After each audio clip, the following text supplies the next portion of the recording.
Skulduggery is an essential part of statecraft.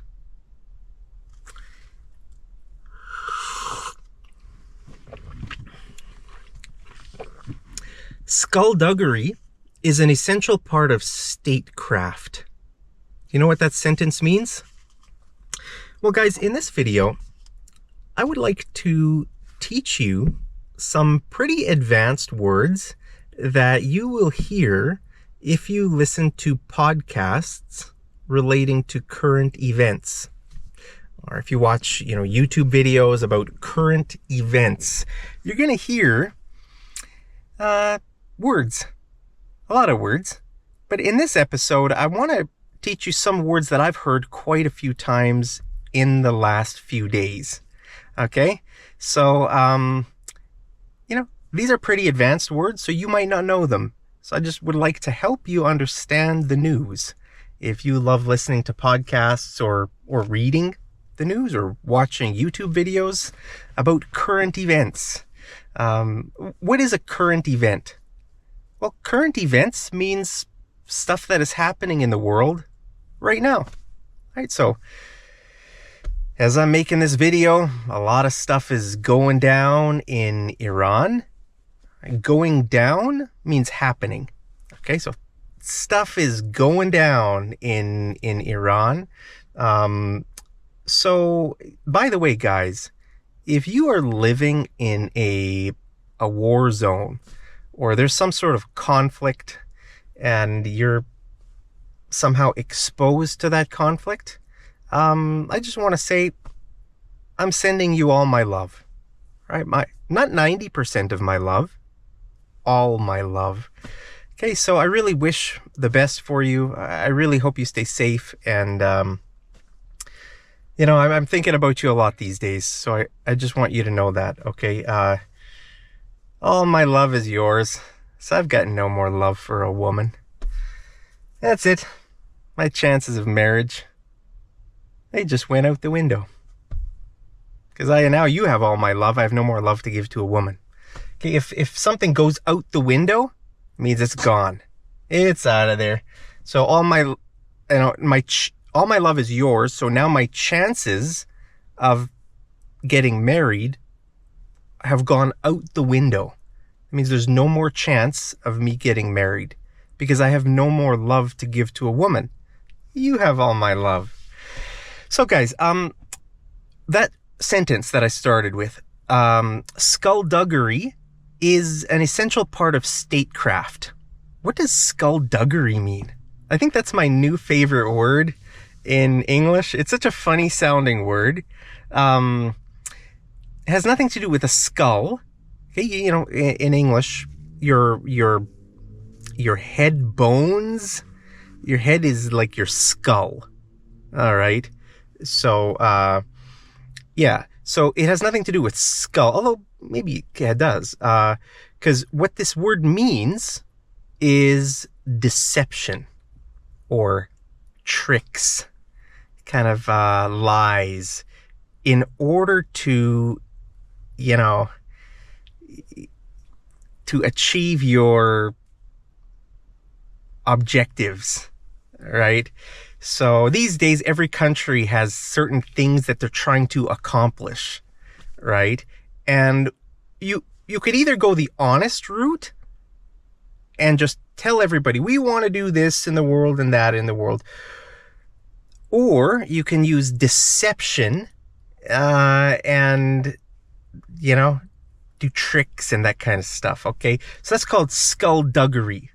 Skulduggery, okay? So, yeah, so that sentence, skulduggery, is an essential part of statecraft.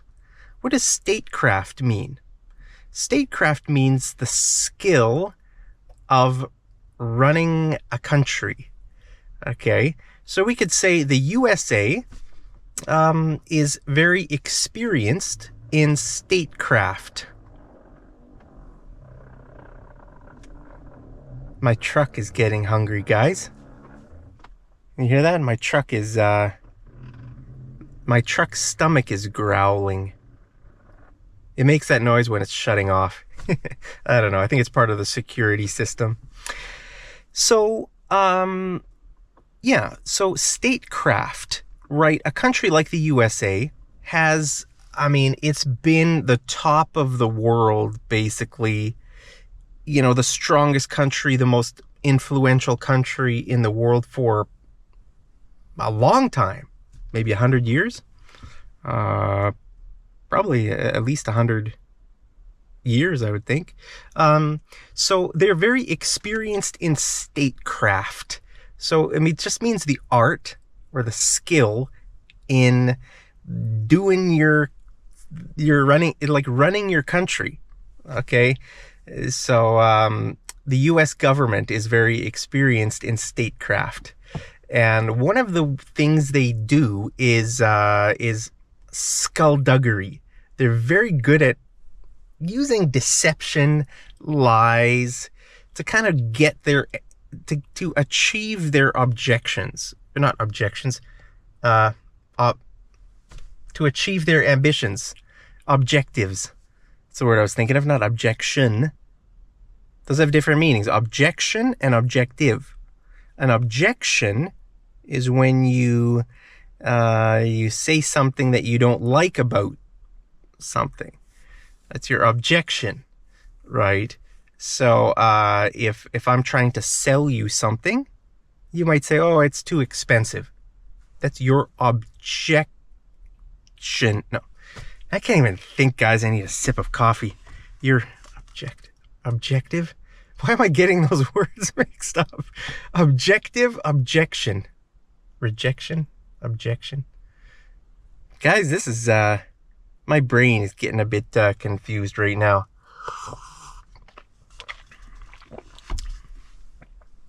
The word I'm trying to think of in this context is objective. Okay, so if you know, if a country has objectives that it's trying to achieve, right? Like remember when the U.S. Invaded Iraq, the country of Iraq, as they say, Iraq.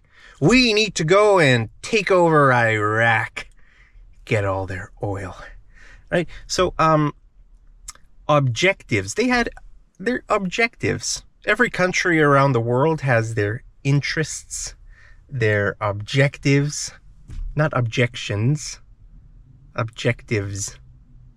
Objection. Why am I thinking of the word objection? Objective. Do you have any objectives in life?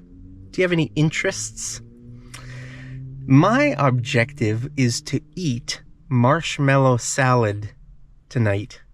Guys, in my last video, I taught you guys how to make marshmallow salad. It's a great food. I'll put that video up here somewhere in case you haven't seen it. I love marshmallow salad, guys. So what are your objectives in life? You know, countries have their objectives, and sometimes to get their objectives, they use deception, all right? And you could say that's skulduggery, okay? They do their statecraft, means they're skillful, that they use their art in running the country or running the world or doing their, you know, they're like meddling in other countries' affairs. To meddle means to kind of get involved in a kind of a deceptive sort of a way. If you meddle in someone else's affairs, it means you're not welcome. That country doesn't want it, but you still do it. You're meddling in other people's business. Do you ever meddle in other people's affairs? Affairs means life. They're activities. I hope you don't meddle. I don't actually meddle in other people's lives. I got my own life to worry about. I don't have the time to meddle in everybody else's life. So, skulduggery, you know, like with the U.S., when the U.S. invaded Iraq, when was that? 2003, I think. You know, they kind of cooked up a reason for it. To cook up something means to kind of invent something. So apparently, remember Saddam Hussein had weapons of mass destruction, WMDs, they call them. A WMD is a weapon of mass destruction. So I don't think they ever found any WMDs in Iraq, but they needed to cook up that story to have kind of an excuse to do their statecraft. The USA is very good at statecraft, and one of their best tools is skulduggery. Skulduggery means kind of deception and lies and tricks and that kind of stuff. So guys, that's what that means. Skulduggery is an essential part of statecraft. You can see that in the world today. Every country's kind of doing hidden things, kind of secret stuff, right? Actually, I remember, guys, I remember a few years ago, I met a guy who he was part of the Canadian government. He was a low-level position in the Canadian government. And I remember talking to him about Julian Assange. Remember Julian Assange? So you know about the whole WikiLeaks thing? The WikiLeaks. Anyway, like the WikiLeaks thing was about leaking. The guy, Julian Assange, had leaked information, like secret information about the US government. And this guy that I was talking to, he said he was really angry at Julian Assange. He said, hey, countries need to keep their secrets. They need a way to protect their secrets. And if anybody's going to leak their secrets, that person should go to jail forever.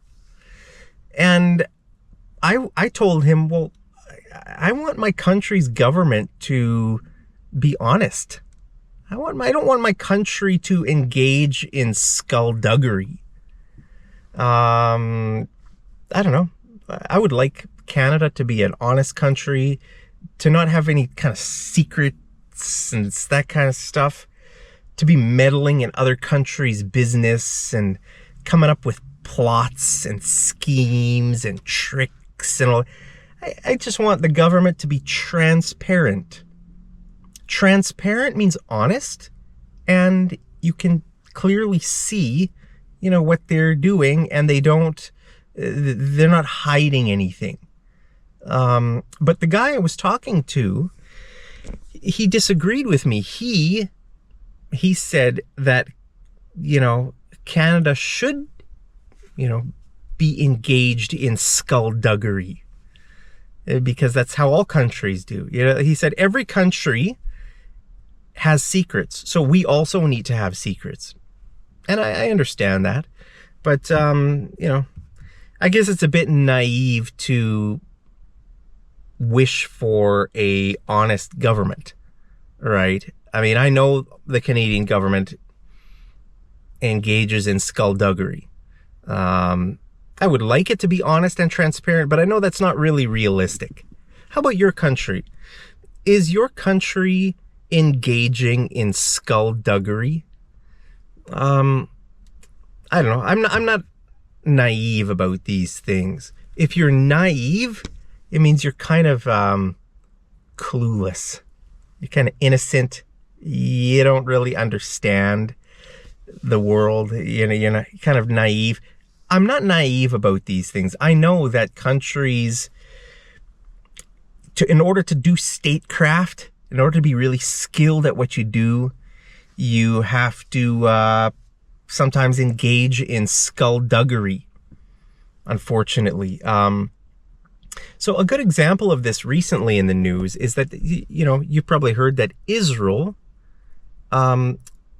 took out the entire top brass of Iran instantly. Do you understand that sentence? Israel took out, if you take out someone or something, means you kill them. Okay, they took them out. Israel took out the entire top brass of the Iranian military. Top brass, military people, they have those medals, right?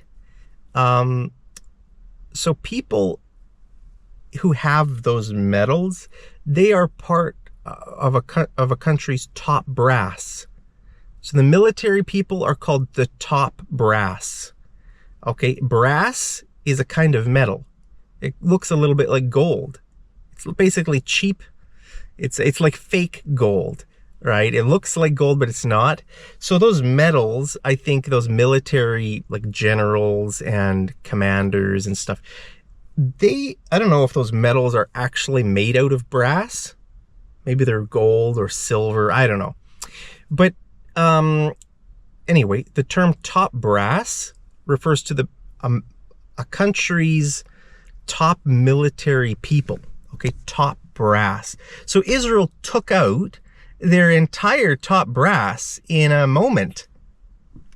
Yeah, so we could say that Iran's top brass was caught off guard.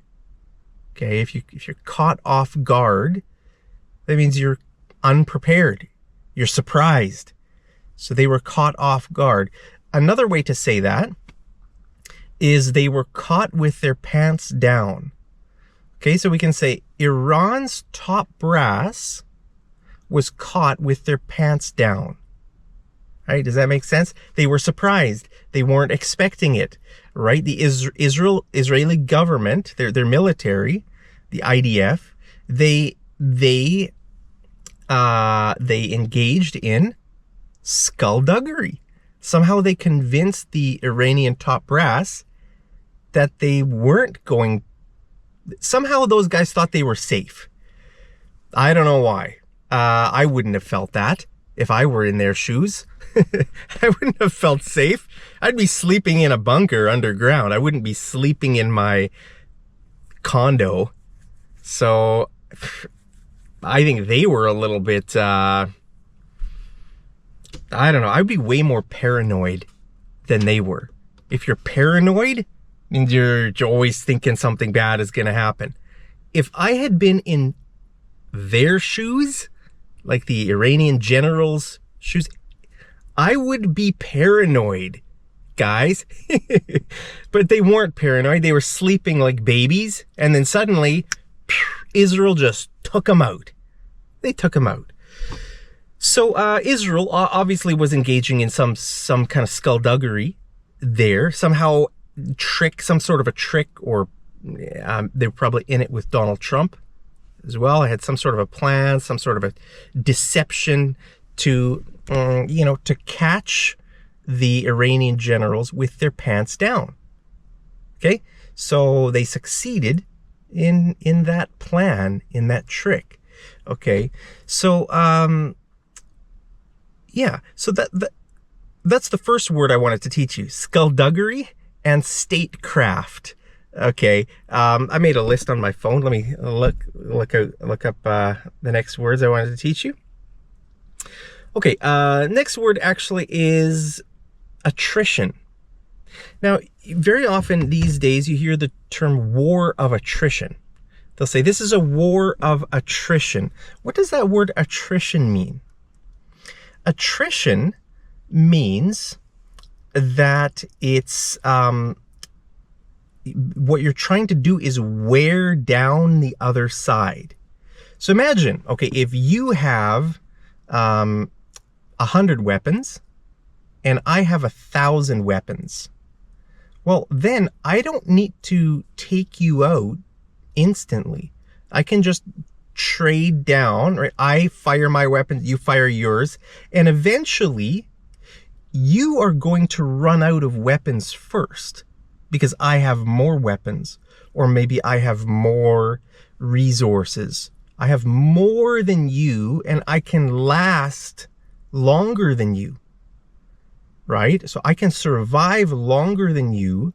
So we don't need to go into like a full-scale war, which means like total war. That's full scale. We don't need to go into full scale war. We can just have a war of attrition, which means that we're kind of trading blows. Blow means a punch. Okay, I'm punching you, you're punching me. We can trade blows, but if I have more resources than you, then I'm going to win the war of attrition. Does that make sense? So attrition means that you're trading blows, and but it's not a full-scale war. Okay, so yeah, sometimes you hear that war, or that word. People will say that, you know, this is a war of attrition, or they might say, if it comes down to a war of attrition, this side is going to win, that side is going to lose. You know, something like that. Okay, the next word I want to talk about is actually the word casualty. Now, actually, I always thought I knew what the word casualty meant. I thought casualty meant death, like when soldiers get killed, that's a casualty. Yeah, and it does mean that. But a few years ago, because I listen to podcasts about current events quite often, every day I listen to, podcasts. I watch like YouTube videos about current events. I'm very interested in current events. So, I remember one day I was listening to it, and I thought they were talking about the soldiers who had died, but actually the person was not talking about just soldiers who had died, soldiers who were injured. And I was like, is that what casualty meant? So I learn words, I learn new things all the time too, guys.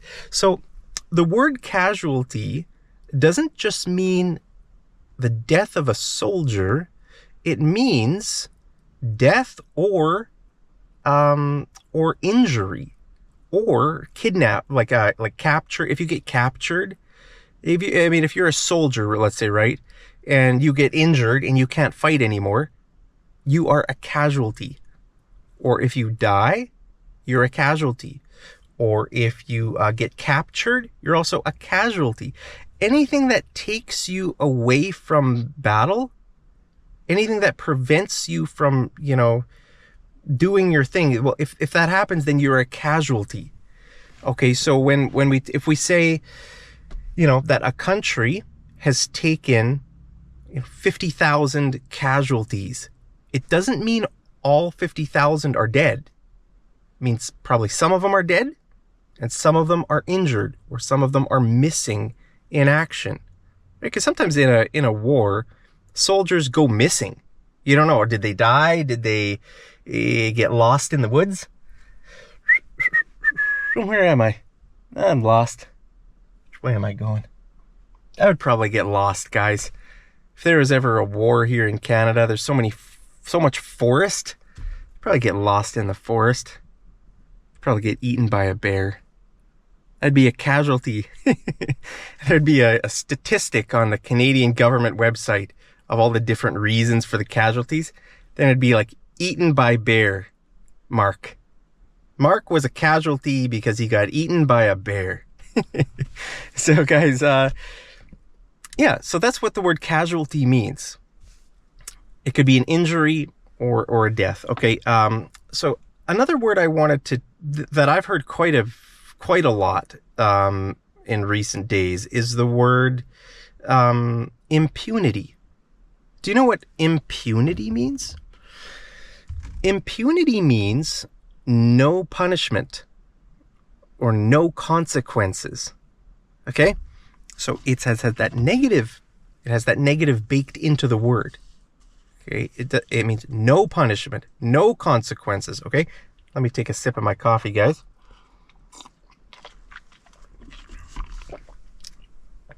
So, if you act with impunity, that means you can do whatever you want with no consequences, no punishment.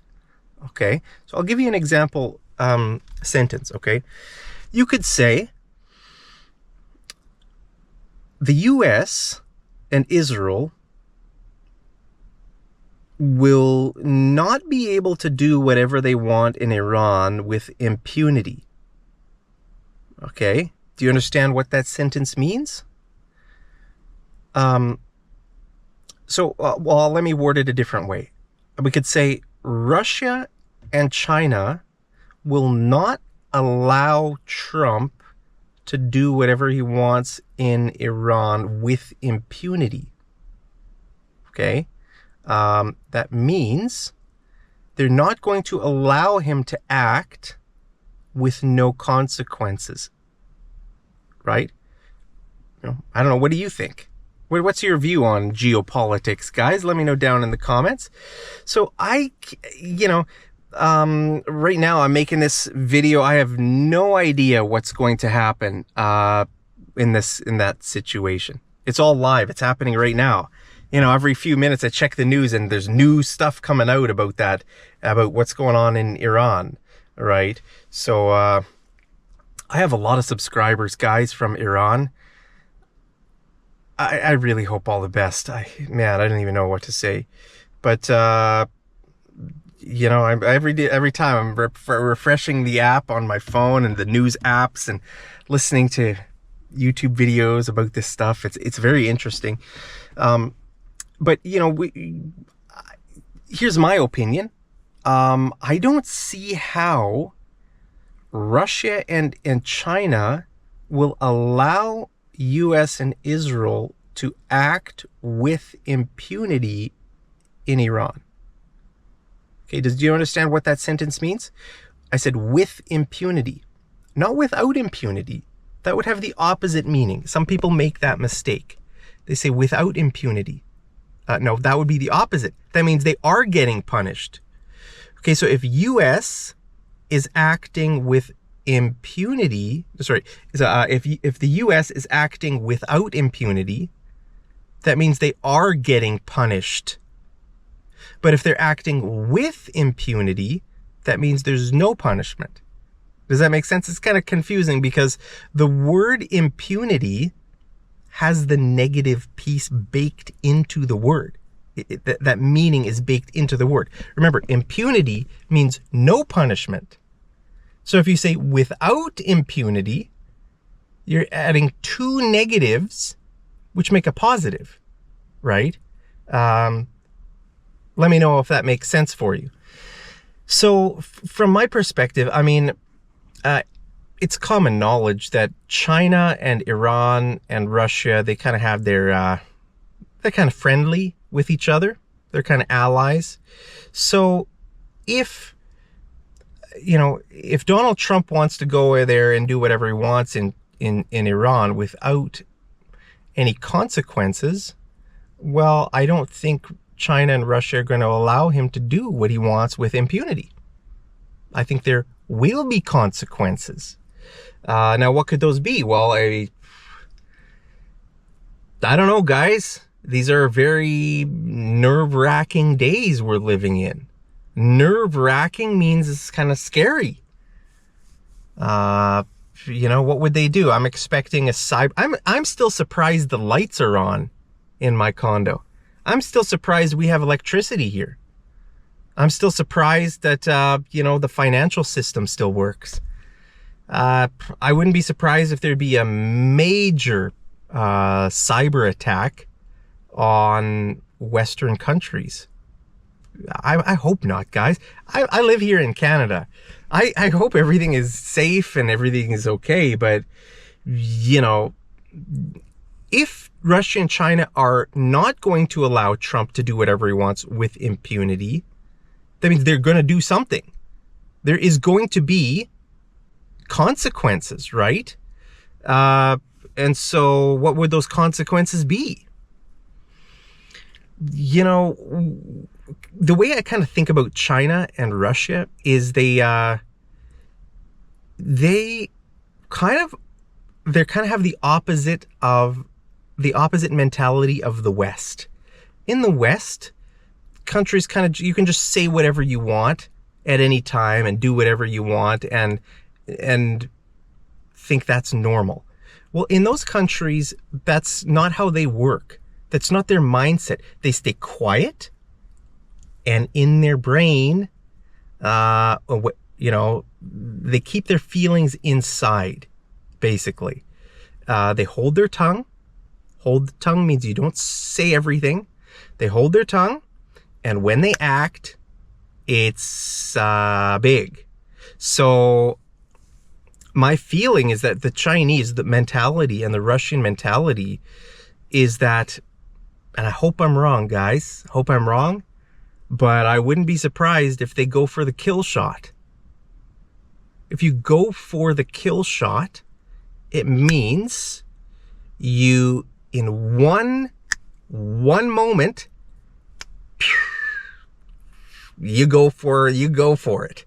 Right? You take out the whole country, maybe, or the whole top leadership. Like we could say,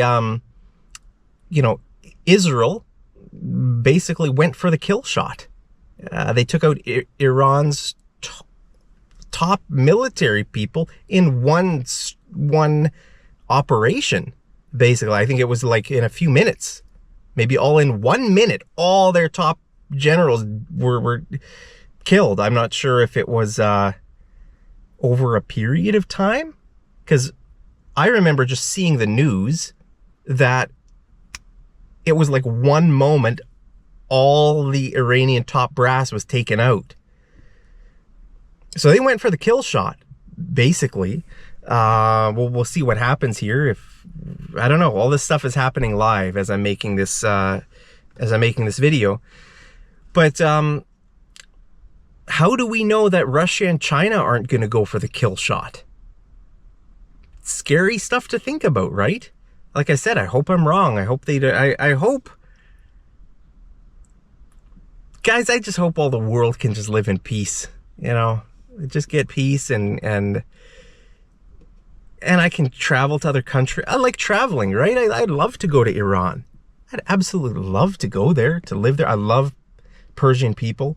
I love to go to all of the different countries in the world. I wish everybody were friends, everybody would get along, but I understand that's not reality. So in reality, people can't act with impunity.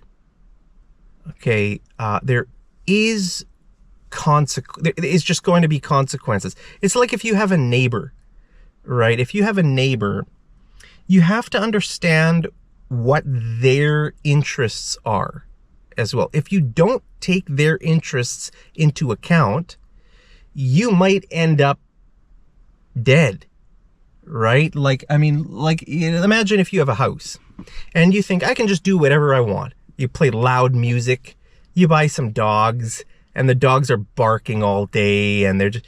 Imagine if your neighbor loves peace and quiet, and you're just blasting the music, and your dogs are barking and everything like that.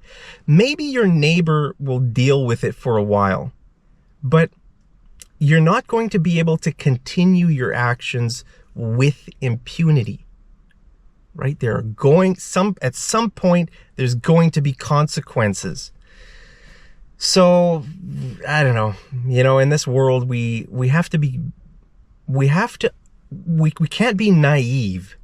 We have to understand that this world is a big place and there's many different interests, and we kind of have to take each other's interests into account. So, I don't know, guys.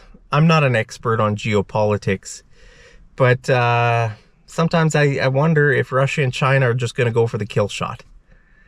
What do you think? Do you think they're going to go for the kill shot? I hope not, because I also live here. But guys, you know what? If they do go for the kill shot, I hope whatever they launch will come right down on my head. I'll take one for the team, guys. I'm going to take one for the team. Do you know what that means? If you take one for the team, that means you take the problem, or you take the consequences on yourself so that your team can be free, or so that your team can enjoy the benefits while you are the one suffering. Okay, so here at Mad English TV, we're a team, guys. We're all in the same team. And if I take one for the team, that means I will take the destruction. I hope whatever they shoot will come on me and my head, so that I'll take one for the team. So you can be safe, you can go free, and I'll take it upon myself, right? So guys, I don't know. I've been watching a lot of podcasts lately, or like YouTube videos that are talking about current events, and yeah, I don't even know what to say. I don't see an end to this. This isn't going to get better. I don't think this is going to instantly get resolved. I don't even know what the right answer is in this situation. But it's a complex. This is such a. There's a word, a bad word. I won't teach that in this video. It starts with the word cluster. I'll tell you that much. This whole world is such a cluster. And then the next word starts with F. It's a compound word. Compound word is two words that are joined together. Cluster F is the next word. I don't know. What do you think is the answer? Do you have all the answers in life? Let me know your answers. But I just hope everybody's safe. I hope, the countries can resolve their issues. I don't really like this idea of skulduggery. I love the word. The word is funny. It's probably my new favorite word. But I don't like the idea of skulduggery, because I don't do I'm not like plotting and scheming against other people. I don't do it. So why would I value honesty, openness, integrity. And so for the government, if the government is going to do this kind of shady stuff, it doesn't make me happy, but I understand countries have to have their plots, and they have to do surprise attacks on each other to get their interests, to achieve their objectives, not objections. Objections. Sometimes my brain stops working, guys.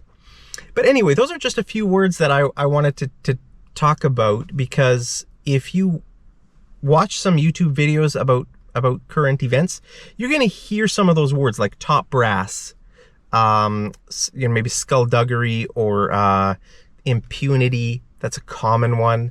Attrition, also very common word. So those are just some useful words, because I want to help you as an English teacher. I want to help you understand the news, understand current events. So there you have it, guys. So again, from my heart to your heart, I wish you all the best. Guys, please stay safe in this dangerous world out there. And just remember, I'll take one for the team. I hope I can take one for the team so you can go free and live a peaceful life, guys. So, well, let's just keep waiting. I'm just waiting on the edge of my seat to see what's going to happen. If you wait on the edge of your seat, if you're sitting on the edge of your seat, that means you're anticipating what's going to happen. You're kind of excited. You might be scared. You kind of, what's going to happen now? So, I'm on the edge of my seat. How about you? So guys, well, cheers. Yeah, I'll make a toast with my coffee. Cheers. Toast to world